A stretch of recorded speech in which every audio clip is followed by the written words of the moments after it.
இகமதில் அவர் புகழ் பகர்ந்திடவே என்னை அழைத்தார், அன்பில் பணித்தார், அவர் பணியினை தொடர்ந்திடவே.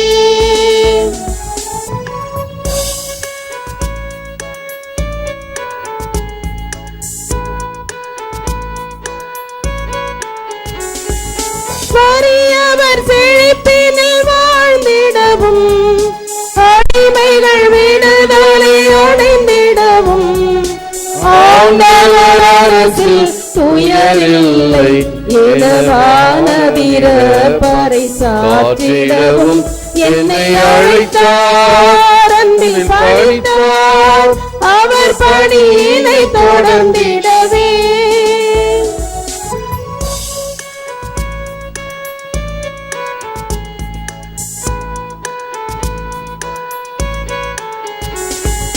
குருடரும் மொழியுடன் நடந்திடவும், குவலயம் நீதியில் திளைத்திடவும், அருள் நிறை காலம் அவனியிலே வருவதை வாழ்வினில் காட்டிடவும் என்னை அழைத்தார், அன்பில் பணித்தார், அவர் பணியினை தொடர்ந்திடவே.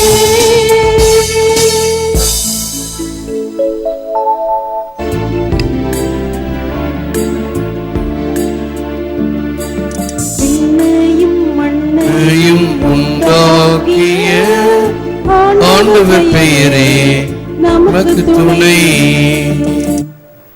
எங்களுக்கென்று ஆண்டவரே, எங்களுக்கென்று மாட்சியை உம் பெயருக்கே உரிதாக்கும்.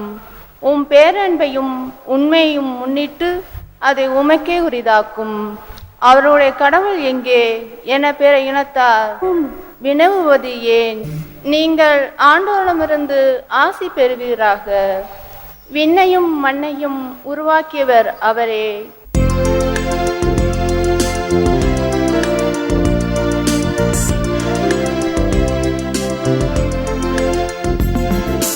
அல்லேலூயா, அல்லேலூயா, அல்லேலூயா, அல்லேலூயா, அல்லேலூயா, அல்லேலூயா, அல்லேலூயா. தூய ஆவியாரும் துணையாளர் உங்களுக்கு அனைத்தையும் கற்றுத் தருவார். நான் கூறிய அனைத்தையும் உங்களுக்கு நினைவு ஊட்டுவார். அல்லேலூயா, அல்லேலூயா.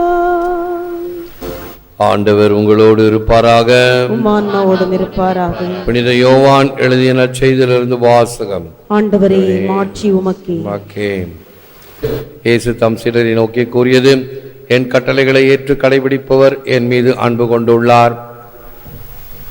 என் மீது அன்பு கொள்பவர் மீது தந்தையும் அன்பு கொள்வார். நானும் அவர் மீது அன்பு கொண்டு அவருக்கு என்னை வெளிப்படுத்துவேன். யூதா இஸ்காரியத்து யூதாஸ் அல்ல, மற்றவர் அவரிடம், ஆண்டவரே, நீர் உம்மை உலகிற்கு வெளிப்படுத்தாமல் எங்களுக்கு வெளிப்படுத்தப் போவதாக சொல்கிறீரே, ஏன் என்று கேட்டார். அதுக்கு இயேசு பின்வருமாறு கூறினார், என் மீது அன்பு கொண்டுள்ளவர் நான் சொல்வதை கடைபிடிப்பர். என் தந்தையும் அவர் மீது அன்பு கொள்வார். நாங்கள் அவரிடம் வந்து அவருடன் குடிகொள்வோம். என் மீது அன்பு கொண்டிராதவர் நான் சொல்வதை கடைபிடிப்பதில்லை. நீங்கள் கேட்கும் வார்த்தைகள் என்னுடையவை அல்ல, அவை என்னை அனுப்பிய தந்தையுடையவை. உங்களோடு இருக்கும்போதே இவற்றை எல்லாம் உங்களிடம் சொல்லிவிட்டேன். என் பெயரால் தந்தை அனுப்ப போகிற தூய ஆவியாராம் துணையாளர் உங்களுக்கு அனைத்தையும் கற்றுத்தருவார். நான் கூறிய அனைத்தையும் உங்களுக்கு நினைவூட்டுவார். இது கிறிஸ்து வழங்கும் வாழ்வு தரும் நற்செய்தி. கிறிஸ்துவே உமக்கு புகழ். Whoever loves me will also be loved by my Father. I too shall love him and show myself clearly to him. என் மீது அன்பு கொள்பவர் மீது தந்தையும் அன்பு கொள்வார். நானும் அவர் மீது அன்பு கொண்டு அவருக்கு என்னை வெளிப்படுத்துவேன். இயேசுவில் அன்பார்ந்த சகோதர சகோதரிகளே, அன்பார்ந்த தொலைக்காட்சி விசுவாசிகளே, We should love God for the goodness that He is in Himself. If you want to abide in Him, you must love Him for nothing but Himself. கடவுள் நன்மைத்தனமே தன்னில் கொண்டுள்ளதால் அவரை நாம் அன்பு செய்ய வேண்டும். நீ அவருள் குடியிருக்க விரும்பினால் வேறெதையும் நாடாமல் அவருக்காகவே அவரை அன்பு செய்தல் வேண்டும். நம்முடைய பக்தி முயற்சிகள், ஆன்மீக வளர்ச்சி எப்படி இருக்க வேண்டும்? அல்லது பிள்ளைகளுக்கு நாம் எப்படி சொல்லித் தருகிறோம்? நல்லது செய், தப்பு செஞ்சா கடவுள் கண்ணை குத்திடுவார், கடவுள் தண்டனை கொடுப்பார் அப்படின்னு ஒரு பயமுறுத்தி அவர்களை உருவாக்குகிறோம். கடவுள் என்றால் அஞ்சுதற்குரியவர், ஆகவே கடவுள் மேல நீ பயம் கொள் என்று பயத்துடன் வளர்க்கிறோம். அப்படி அல்ல. அல்லது இன்னொரு பக்கம், நீ நல்லது செஞ்சா உனக்கு கடவுள் மோட்சம் கொடுப்பார், நல்லது செஞ்சா செய்வார் சொல்லி ஒரு இன்சென்டிவ் ஒன்று சேர்த்து கொடுக்கிறோம். ஒன்று இன்சென்டிவ், இல்லைன்னா ஒரு வார்னிங். இரண்டுமே சரி அல்ல. மாறாக கடவுள் என்னை அன்பு செய்கிறார், நான் அவரை அன்பு செய்ய வேண்டும். என் தாய் தந்தையர் என்னை அன்பு செய்கிறார்கள், நான் அன்பு செய்ய வேண்டும். அவர்கள் திட்டுறாங்களோ, அடிக்கிறாங்களோ, செல்லம் கொடுக்கிறாங்களோ, அது அடுத்தது. பெற்றோரும் சரி, பிள்ளைகளும் சரி. ஆகவே ஒரு உதாரணம் ஒன்று, வீட்டில் பெரியவங்க இல்லை, 2 சின்ன பிள்ளைங்க, ஒரு 5 வயசு பிள்ளை, ஒரு 3 வயசு பையன். இந்த பையன் துருதுருத்த பையன், எல்லாம் அப்படித்தானே இருப்பாங்க வீட்டில், துருதுருன்னு. இவன் என்ன பண்ணியிருக்கிறான், அந்த அலமாரியிலிருந்து ஒரு துணி வெளியில மாட்டிச்சு, கதவை சாத்திட்டு போயிருக்கிறாங்க. இவன் போய் அந்த துணியை போய் இழுக்கிறான், அப்படியே அவன் மேலே சாஞ்சிருச்சு. அலமாரி சாஞ்சு கால் மாட்டிக்கிச்சு, கத்துறான். இது 5 வயசு பிள்ளை தான். ஆனாலும் தன்னுடைய பலத்தை எல்லாம் ஒன்று சேர்த்து அந்த அலமாரியை தள்ளி அவனை மீட்டது. இப்ப எது இந்த சின்ன பிள்ளைக்கு பலத்தை கொடுத்தது? எப்படியாவது என் தம்பியை காப்பாற்ற வேண்டும் என்ற ஒரு அந்த பாசம், அந்த ஒரு வேகம் அந்த நேரத்தில் அவளுக்கு அந்த சக்தியை கொடுத்தது. அதே போன்றுதான். ஆகவே நீங்க சில சமயத்தில் பார்த்திருக்கலாம், கோழி குஞ்சுகளை ஏதாவது ஒரு பருந்து வந்து தூக்கி கொண்டு போனது என்றால் பறக்கவே முடியாத அந்த கோழி பறந்து சென்று தாக்கும். அந்த பறக்கின்ற சக்தி எங்கிருந்து வந்தது? இது ஒரு வாழ்க்கை அனுபவம். இலக்கியத்திலே புலி வந்ததும் அதை விரட்டுவதற்கு முரத்தை கொண்டு அடித்து துரத்தினாள் வீர பெண்மணி என்று இலக்கியத்தில் ஒரு பகுதி இருக்கிறது. இப்படி எல்லாம் பார்க்கும் பொழுது இதனுடைய அடிப்படையில் என்ன இருக்கிறது? அந்த அன்பு, பாசம் என்பது வெறுமனே வெகுமதிக்காகவோ பாராட்டுதலுக்காகவோ அல்ல, மாறாக அன்பின் தன்மைக்காக. அதைத்தான் கடவுளிடமிருந்து நாம் பெற்றுக்கொண்டிருக்கிறோம். அந்த கடவுளுடைய நன்மைத்தனத்திற்காக நான் அவரை அன்பு செய்ய வேண்டும். அதுதான் உத்தம மனஸ்தாபம் என்று சொல்லுகிறோம்.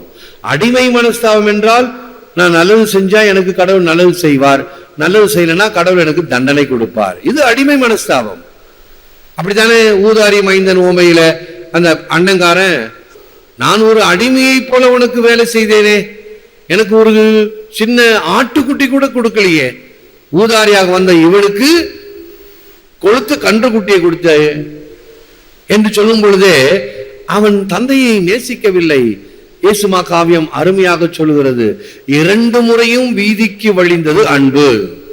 முதல்ல ஊதாரி மைந்தனுக்காக, இன்னொரு மகனுக்காக. 2 பேரும் தந்தையை அன்பு செய்தார்களா என்றால் கேள்விக்குறி. ஆகவே நம்ம தமிழ்ல நச்சுன்னு சொல்லணும்னா 2 ஆப்ப, 2 ஆப்பையும் கயண்டாப்ப, 1 2 நல்லதில்லை. இது ஊதாரித்தனமா போய் சுத்திட்டு அழைச்சிட்டு வந்தது, அப்பா மேல அன்பு இல்லை. இது கூடவே இருந்து கூட அப்பாவினுடைய அன்பை புரிந்து கொள்ளவில்லை. அதே போல இந்த 12 அப்போஸ்தலர்கள் எல்லாரையும் கூப்பிட்டு தன்னோடு வைத்திருந்தார். அவரை பார்த்தார்கள், பழகினார்கள், உண்டார்கள், அவரோடு சேர்ந்து எல்லா காரியமும் செய்தார்கள். இருப்பினும் யூதாஸ் தன் வழியே சென்று தடம் புரண்டான், தரம் குறைந்தான், ஆகவே நான்று கொண்டான். இயேசுவினுடைய உண்மையான போக்கை, அவருடைய பாங்கை, அவருடைய பணியை அறிந்திருந்தான் என்றால் இப்படி தடம் புரண்டிருக்க மாட்டான். அன்பினுடைய ஆழத்தை நாம் உணர வேண்டும். You need not seek him here or there. He is no further than the door of your heart. இயேசு அங்கு இருக்கிறார் இங்கு இருக்கிறார் என்று அல்ல, நம் உள்ளத்தின் ஆழத்திலே நம்மோடு நம்மில் இருக்கிறார். அவரை இனம் கண்டுகொள்ள வேண்டும். அங்கிங்கெனாதபடி நீ அவரை தேட வேண்டாம். அவர் உன் இதய வாசல் அருகிலேயே இருக்கிறார். Is there. அவரை கண்டுகொள், உணர்ந்துகொள், புரிந்துகொள், ஏற்றுக்கொள். God is with you in your soul filled with grace, lives the blessed Trinity. That is why you, despite all your misery, may and must be in steady conversation with the Lord. Saint Jose Maria. இன்னொரு அருமையான ஆன்மீக அறிஞர், கடவுள் உன்னோடு இருக்கிறார், அருள் நிறைந்த உன் ஆன்மாவில் மூவொரு தேவன் வாசம் செய்கிறார். ஆதலால் உன் துயரங்கள் வேதனை மத்தியிலும் ஆண்டவரோடு தொடர்ந்து உரையாடு. ஆண்டவர் இருக்கிறார், நம்மில் மறைந்திருக்கிறார். பிரசன்னம் பாஸ்காத்திரி எங்கே 2 அல்லது 3 பேர் இருக்கிறீர்களோ அங்கே அவர் மத்தியில். நற்கருணை பிரசன்னம், நற்கருணை நாம் வாங்கும் போது நம்மோடு, நம் வீட்டில் ஜெபிக்கும் போது நம்மோடு, போகும்போதும் வரும்போதும் நம்மோடு இருக்க வேண்டும் என்று சிறப்பு ஆசை கொடுக்கப்படுகிறது. தேவன் நம்மோடு இருக்கிறார். நான் உன்னை மறப்பதில்லை. தாய் உன்னை மறந்தாலும் நான் உன்னை மறப்பதில்லை. Let us not be seduced by the flattery of prosperity, because it is a stupid traveler. He who sees during his journey delightful prairies but forgets where he was heading for. வளமை செழுமை என்னும் புகழ்ச்சிக்கு நாம் மதிமயங்கிவிட வேண்டாம். ஏனெனில் அது ஒரு அறிவற்ற வழிப்போக்கன் தன் பயணத்தின் போது தான் செல்ல வேண்டிய இலக்கை மறந்து அழகிய புல்தரையை கண்டு கழிப்பதை போன்றது. நான் அடிக்கடி இந்த உதாரணம் சொல்லுவேன். வேளாங்கண்ணி பக்தர்கள் அப்படியே வராங்க, ஒரு கோயிலா வராங்க, அரியாங்குப்பத்துக்கு வராங்க. நல்ல போர் தண்ணி, நல்ல ஹால்ல ஃபேன் போட்டிருக்குது, எங்க பார்த்தாலும் கல்தரை, துணி காய வச்சுக்கிட்டு ஆயா தூங்கிட்டு செல்போன் சார்ஜ் போட்டுக்கிட்டு நல்ல நிம்மதியான ஒரு ஓய்வு. அங்க நல்லா இருக்குதே, இங்கே 4 நாள் தங்கிட்டு போலாமே, இருப்பாங்களா? இல்ல, அவர்களுக்கு இலக்கு தாயிடம் செல்ல வேண்டும். ஆகவே இன்றைய களைப்பை தீர்த்தோமா, அடுத்தது மறுபடியும் நடந்து போவோம். இது ஒரு சிறிய திருத்தல அனுபவ பயணம், திரியாத்திரை, பில்கிரிமேஜ். ஆனால் நம்முடைய இந்த பில்கிரிமேஜ் டு ஹெவன், விண்ணகத்திற்கு செல்கின்ற திருப்பயணத்திலே நாம் பயணிகள்.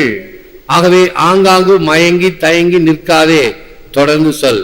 நிறை வாழ்வை நோக்கி, நிலை வாழ்வை நோக்கி திருப்பயணம் என்று ஒரு பாடல் பாடுவோம், அர்த்தமுள்ள பாடல். We have learned to fly in the air like birds and to swim in the sea like fish, but we have not learned the simple act of living together. பறவையை போல் காற்றில் பறக்கவும் மீனை போல கடலில் நீந்தவும் கற்றுக்கொண்டோம். ஆனால் ஒன்று சேர்ந்து வாழும் சிறு கலையை கற்க மறந்தோம். லிவிங் டுகெதர், சகோதர சகோதரிகள் ஒன்றாய் இணைந்திருப்பது எத்துணை நன்று, எத்துணை நன்று. இதை மறந்து போய்விடுகிறோம். நம்மிடம் இருக்கக்கூடிய பிக்கல் பிடுங்கல்கள், பல வகையான மிஸ் அண்டர்ஸ்டாண்டிங், பல வகையான கருத்து பேதங்கள், கருத்து பிளவுகள் நம்மை எல்லாம் தனித்தனி தீவுகளாக உருவாக்கி கொண்டிருக்கின்றன. தனி மனிதர்களாக இருந்தாலும் சரி, நம்முடைய தேசத்தில, ஏன் நம்ம இந்திய நாட்டிலேயே எல்லாம் தனித்தனியா, தமிழ்நாடு நான் தனி, கேரளம் நான் தனி, ஆந்திரா நான் தனி, கர்நாடகா நான் தனி, எல்லாம் இந்தியாவில தான் இருக்கிறோம். பக்கத்து நாட்டுக்கு தண்ணி கொடுக்க மாட்டோம், அல்லது நமக்கு வேண்டியதை நாம் செய்ய மாட்டோம், கோப்பாடு போட்டுட்டு இருக்கிறோம். சரியல்லவே. ஆகவே வளர்ந்து கொண்டிருக்கிறோம். பல வகையான முன்னேற்றங்கள், ஆச்சரியத்தக்கமான முன்னேற்றங்கள், விஞ்ஞான முன்னேற்றங்கள். ஆனால் மனித உள்ளம் இன்னும் சிறப்பாக வளர்கிறதா? நான் சொல்லியிருக்கிறேன் மறையுரையில, மாறுபட்ட திறனுடைய பிள்ளைகள் ஒரு ஓட்டப்பந்தயம் வைக்கும் பொழுது எல்லாம் ஓடுறாங்க, ஒரு பையன் விழுந்துடுறான். அவன் விழுவிட்டோம், நான் ஓடுறேன் அப்படின்னு சொல்லி போகல. 9 பேரும் வந்து அவனை தூக்கி நிறுத்தி அவனை கையை பிடிச்சுக்கிட்டு 10 பேருமா ஓடுறாங்க. என்ன ஒரு மனித நேயம் சின்ன குழந்தைகள்கிட்ட நம்மகிட்ட இருக்குதா? இருக்குமா? அதே இன்னொரு ஸ்கூல்ல ஒரு பந்தயம், அந்த பையனுக்கு இருக்கின்ற இந்த மனிதாபிமானத்துல விழுந்த பையனை தூக்குறான், பின்னாடி மூணாவது வந்தவன் போய் ஃபர்ஸ்ட் போயிட்டான். அம்மாகாரி சொல்றா, எவன் எக்கேடு கட்டா உனக்கு என்ன, நீ ஓட வேண்டியதுதானே, நீ ஏன் நின்ன? இப்படி அந்த பையனுக்கு ஊட்டுனீனா அவன் எங்க மனித நேயமுள்ளவனா வளர்வான்? சாதாரண ஒரு சின்ன செயல். ஒரு இடத்துல ஹேண்டிகேப் சில்ட்ரன், மாற்றுத்திறனாளிகள், இந்த இடத்துல நல்லா வளர்ந்த பிள்ளைகள், அந்த இடத்துல அந்த தாய் என்ன சொல்லி இருக்க வேண்டும்? பரவாயில்லை, நீ பரிசு உனக்கு போனாலும் பரவாயில்லை, ஒரு மனித நேயத்தை காப்பாற்றினாய், இப்படியே செய் என்றால் இன்னும் நல்லவனாக வளர்வதற்கு தூண்டுகிறாள் தாய். தாயே அவனை பிடிச்சி இப்படி செஞ்சா எப்படி வளரும் அது? அடுத்தது இதை விட அது 16 அடி பாயும். கீப் ஒர்க்கிங் ஆன் லவ், அன்பினிலே பணிபுரி. இதுதான் என்னுடைய குருத்துவத்தினுடைய மோட்டோ, அன்பிலே பணிபுரிய. இந்த பணிபுரிதலிலே லவ், சாக்ரிஃபைஸ், டெடிகேஷன் இருக்க வேண்டும். ஏனோ தானோ என்று அல்ல, முழுமையாக 100% இறைவனுக்காக நேரம், சிந்தனை, சொல், செயல் அனைத்தையும் கொடுக்கக்கூடிய வகையில் இருத்தல் வேண்டும். முழந்தாள் இருப்போம், செபிப்போம். Lord Jesus, in love you created me and you drew me to yourself. May I never lose sight of you nor forget your steadfast love and faithfulness. ஆண்டவராகிய இயேசுவே, உம் அளவற்ற அன்பினால் என்னை படைத்து உம் பால் ஈர்த்து கொண்டீர். உமது இடைவிடாத அன்பையும் உயரிய மேன்மையையும் என்றும் மறவாதிருப்பேனாக. நாங்கள் என்றும் உமது அன்பிற்காக வாழவும் இயங்கவும் செய்தருளும்.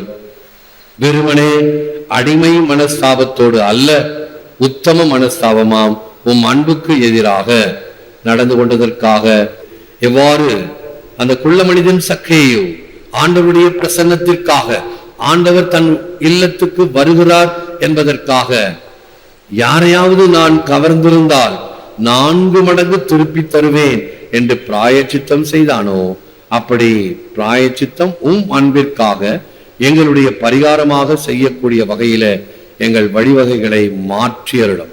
எங்கள் உள்ளங்களை திறந்தருளும். உள்ளத்தில் நீர் இருக்கிறீர் என்பதை உணர்ந்து அதை நாங்கள் கண்டுகொள்ளச் செய்தருளும். ஏற்று வரமருளும் இறைவா, காக்கும் கரங்களினால். ஆமென், ஆமென்.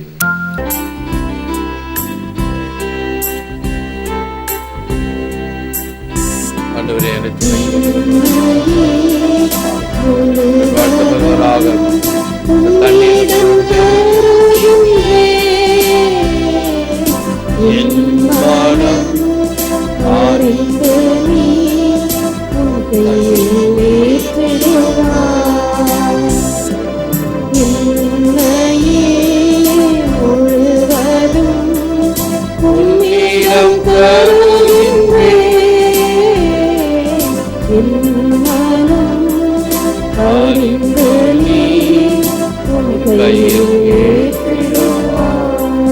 தந்தை, மகன், தூய ஆவியாரின் பெயராலே ஆமென்.